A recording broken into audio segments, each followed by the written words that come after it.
Kemudian yang kedua, bagaimana sikap Ustadz terhadap binatang Ahok? Dengan sekarang masih berkeliaran, padahal Ustadz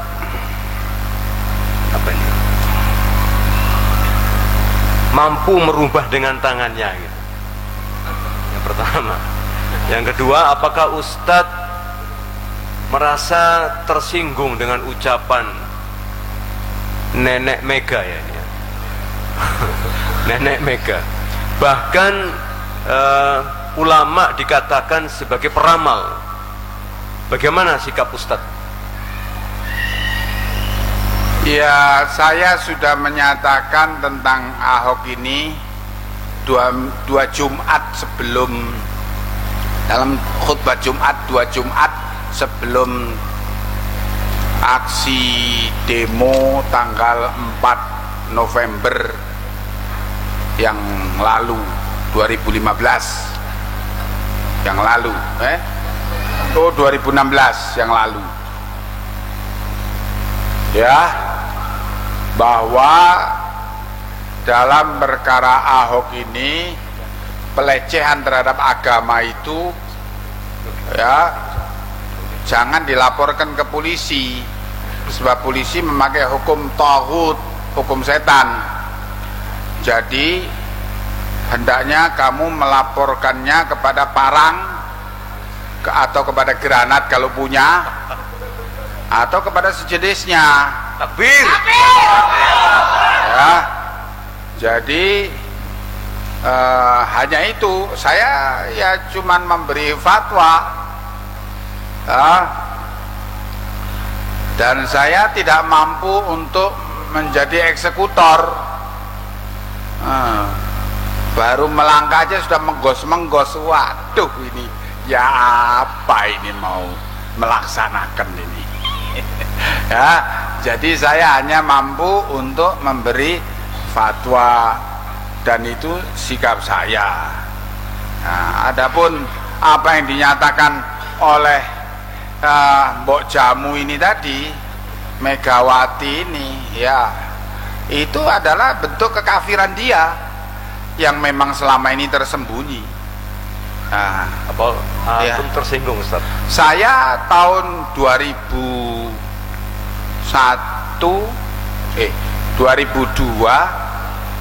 saya pidato di Ambon di Masjid Al-Fatah.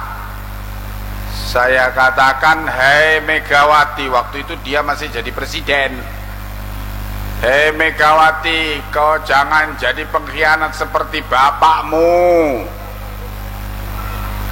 Tersinggung. Akhirnya saya ditangkap, saya diadili, terus akhirnya katanya pengadilan tidak bersalah sama sekali, bebas murni. Nah, jadi apa, ini orang memang apa, mental munafiknya itu sudah sejak lama, dan sekarang lebih menjadi-jadi setelah matinya si Taufik. Ya, akhirnya tambah kafir, tambah nemen ini. Ya, jadi begitulah keadaan negeri kita, dipimpin oleh orang-orang idiot, oleh orang-orang goblok, oleh orang-orang kafir, oleh orang-orang munafik, oleh orang-orang fasik. Jadi, dan ini akibat daripada dosa kita. Ini akibat daripada dosa kita. Terlalu banyak dosa kita ini. Ya, dosa bid'ah, dosa syirik, dosa maasi, sampai akhirnya diberi kita ini oleh Allah pemimpin yang jahat, pemimpin yang kafir, pemimpin yang sesat seperti ini. Ini akibat dosa kita. Nas'alullah al-afwa wal-afiyah. Baik, ini pertanyaan dari ibu-ibu. Yang pertama, Assalamualaikum Ustaz, bagaimana sikap kita seharusnya sebagai muslim yang tidak mempunyai kewenangan apapun atau sebagai masyarakat biasa dalam menghadapi adanya perpecahan di dalam umat Islam itu sendiri, dan bagaimana menghadapi pemerintahan seperti saat ini? Yang kamu lakukan di dalam keadaan fitnah seperti ini ialah qu anfusakum wa ahlikum naro, selamatkanlah dirimu masing-masing dan keluargamu dari api neraka. Belajarlah kamu tauhid dan amalkanlah tauhid itu, tauhid ibadah untuk Allah, dan jauhkanlah dirimu dari syirik, karena itu yang menyebabkan kita terseret ke neraka wal'iyadzubillah. Dan belajarlah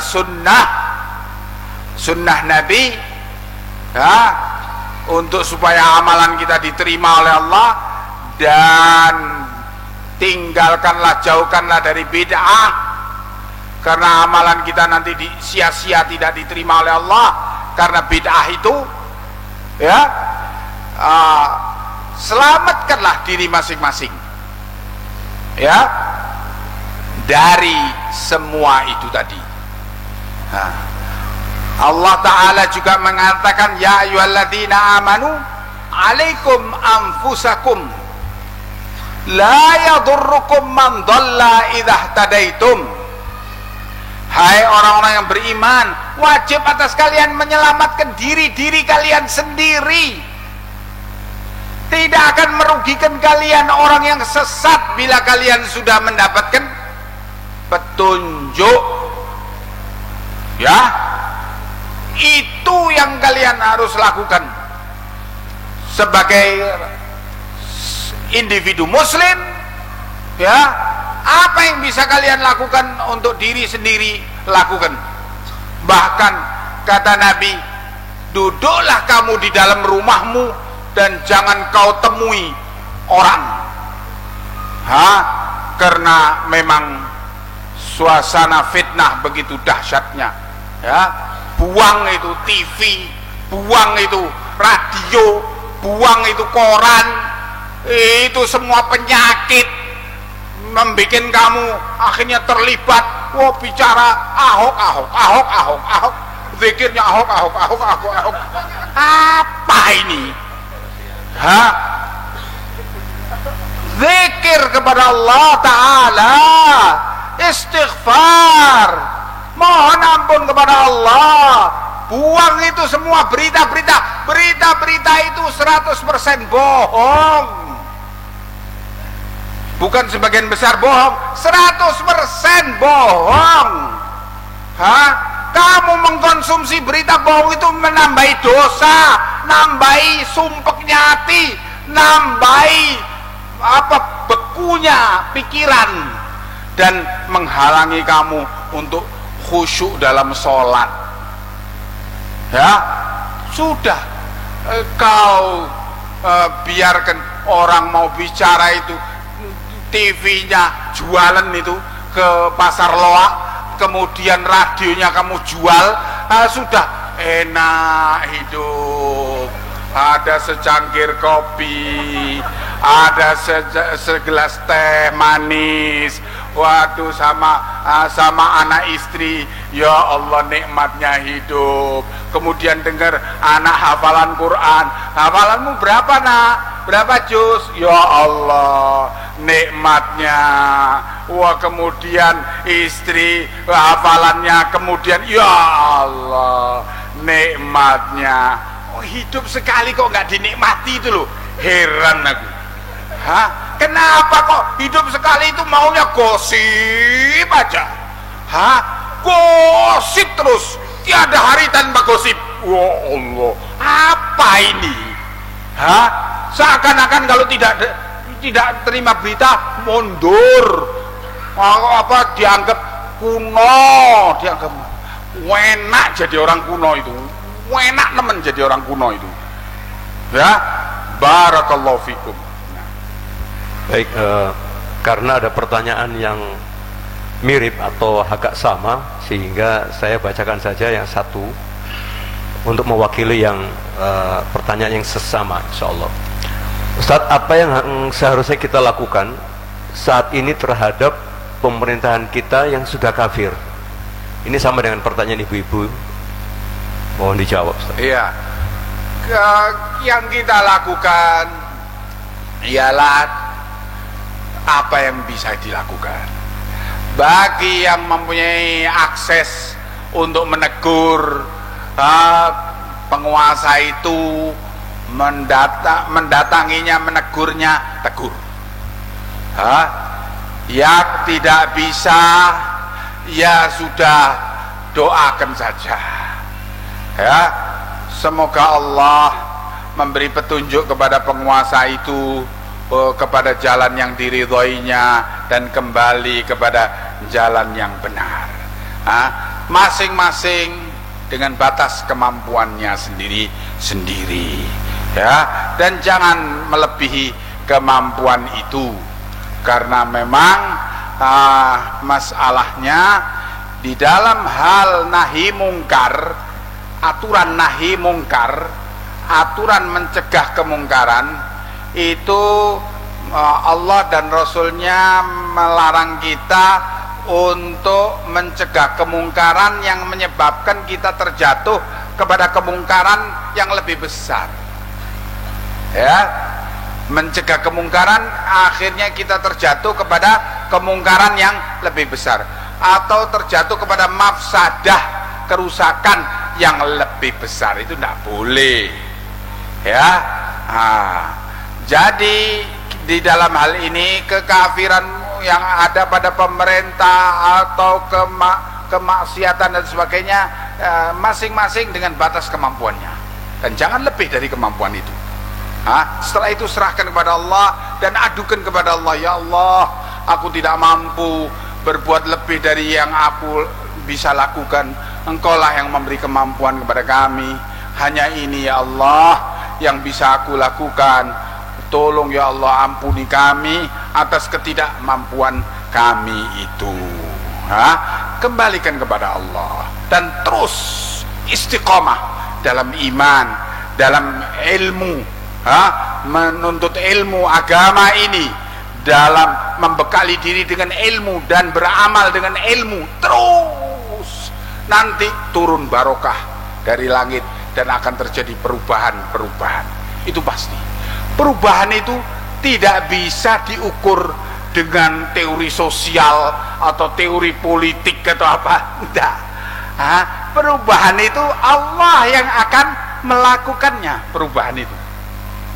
Bayangkan hadirin, ya, Imam Ahmad itu 3 generasi dari pemerintahan Al-Ma'mun di penjara.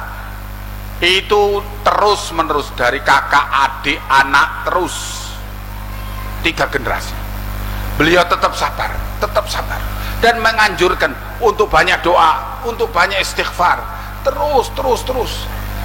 Dan generasi keempat berubah pemerintah itu, yang semula begitu kafirnya berubah dengan izin Allah dan dengan hidayah Allah menjadi satu pemerintahan yang kembali kepada syariat Allah. Jadi perubahan itu tidak bisa diukur atau dinilai dengan teori politik, teori ini, teori itu, analisa ini, analisa itu, dukun ini dan dukun itu. Tidak bisa, ya. Itu semua Allah yang akan melakukan perubahan-perubahan itu. Barakallahu fikum. Ada